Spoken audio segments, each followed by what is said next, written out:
Good afternoon. I'm Taraji Jenkins. And I'm Natalie Barr, and this is VCU InSight. Now, a historic moment here in Virginia's 4th Congressional District as Democratic candidate Jennifer McClellan won the special election. And this makes her the first Black woman to represent the Commonwealth in Congress. Yeah, and I was actually at her watch party, and before she started her speech, she touched on what this moment means for women and also for the Black community. So I'm sure her supporters are ready for her to be in Congress. It sounds like they are. She says she's ready to follow in the footsteps of her friend and former Congressman Donald McEachin and represent Virginia. McClellan started her political journey 17 years ago as a delegate. She has since been a leader for reproductive rights, voting rights, and climate change, and plans to continue to work across the aisle and bring that same leadership to Washington. McClellan won the district by almost 75% of the votes, winning all counties except for Prince George and Colonial Heights. According to the Department of Elections, 2 counties that voted for her opponent, Republican Leon Benjamin, back in November, actually flipped and voted blue this time around. Benjamin says he is saddened by the results, but will continue to fight for the American people and against the wokeness and division affecting our country. Now another special election will be coming up to fill McClellan's state Senate seat in late March. Okay, and that special election is going to be between Democrat Delegate Lamont Bagby and Republican Stephen Imhoff. Bagby, who is chair of the Legislative Black Caucus, defeated Delegate Don Adams and chair of the 4th District Democratic Committee Alexis Rogers in a firehouse primary last Sunday. Republican Imhoff previously ran for the House of Delegates in 2015 and served as co-chair of the Board of Education Finance Committee in Rockford, Illinois. The special election for the state Senate is set for Tuesday, March 28th, with early voting beginning on March 18th, and the last day to register will be March 21st. And now abortion, once again, was up for debate at this year's General Assembly session. And it's not only lawmakers speaking out, but pro-life supporters are at the Capitol to demand stricter abortion laws for the Commonwealth. I went down to the Capitol to talk to these pro-life supporters of all ages to give us a deeper insight into this fight.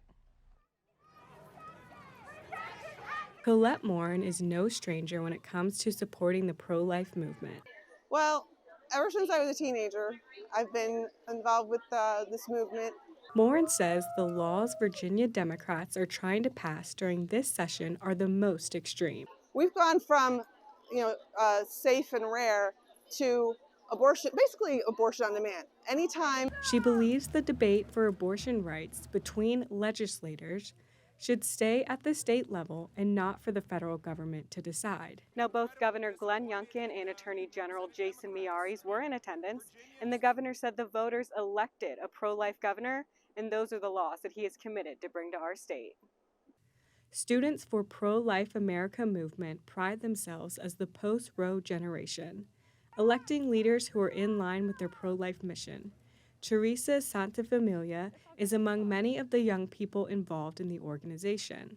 Definitely hoping that the governor will be inspired by seeing this and see that the youth of Virginia really support the pro-life position and wanting to help preborn Virginians. That's very, very important. Reporting from Virginia State Capitol for VCU InSight, I'm Natalie Barr. And even after a proposed constitutional amendment for reproductive rights was passed earlier this session, House Democrats, they did try and change the rules to try and get that amendment to be passed anyway, stating that based on data, more Virginians want more abortion protection than they do less, and this will definitely be an ongoing fight. It sounds like it will be. Now, investigators are working to figure out the cause of a fire at King's Supermarket here in Richmond. InSight Zomas Harris shows us what the store looks like now.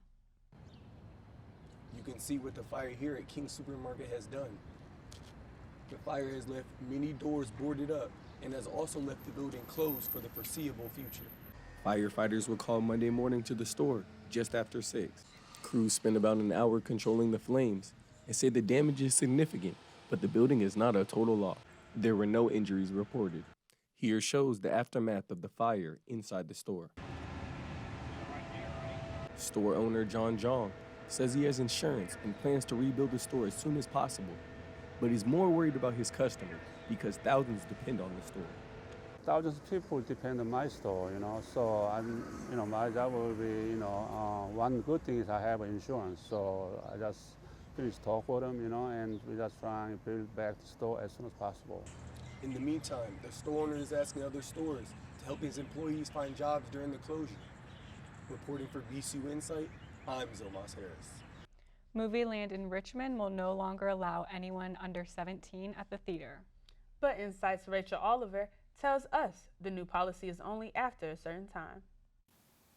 According to the theater's website, after 7:30, you must have an ID to get in.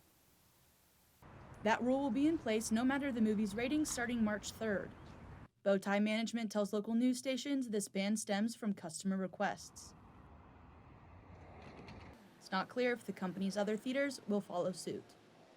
Bowtie Management owns theaters along the East Coast as well as Colorado. Reporting in Richmond for VCU InSight, I'm Rachel Oliver.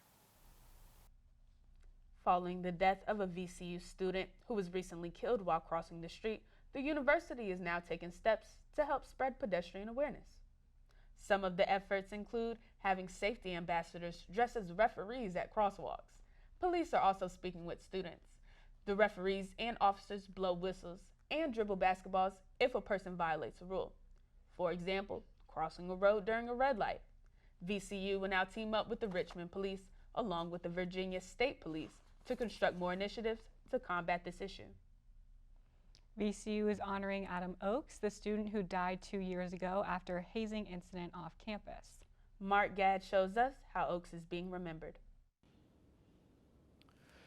This plaque and bench outside the Office of Fraternity and Sorority Life inside the University Student Commons is dedicated to Adam Oakes.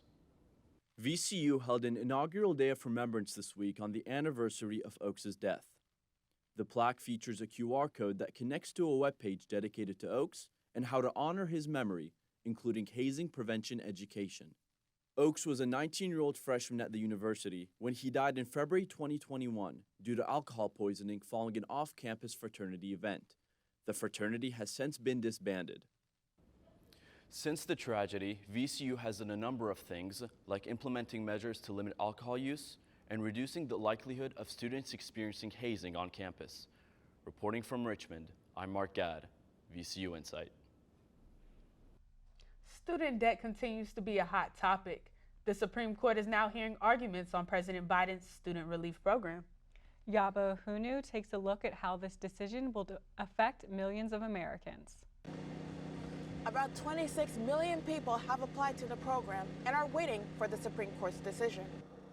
Here in Virginia, there are over 680,000 applicants. President Biden's program aims to clear up to $20,000 for borrowers earning less than $120,000 per year. Opponents filed lawsuits blocking efforts of the relief program from moving forward. This is what democracy looks like. Show me what democracy looks like. This is what democracy looks like. Student loan payments are currently on pause, and it's likely we won't get to hear a final decision from the Supreme Court until the end of June. From VCU InSight in Richmond, I'm Yabo Hunu. Before we go, here's a look at the weather for Friday and Saturday. Expect rain on Friday with the high of 52 degrees, and Saturday will be sunny with the high of 63 degrees. Now that's great weather to start off spring break, and we hope everyone has a nice and relaxing spring break. You can check out the latest edition of VCU InSight on Thursday afternoons on our YouTube channel. For VCU InSight, I'm Natalie Barr. And I'm Taraje Jenkins.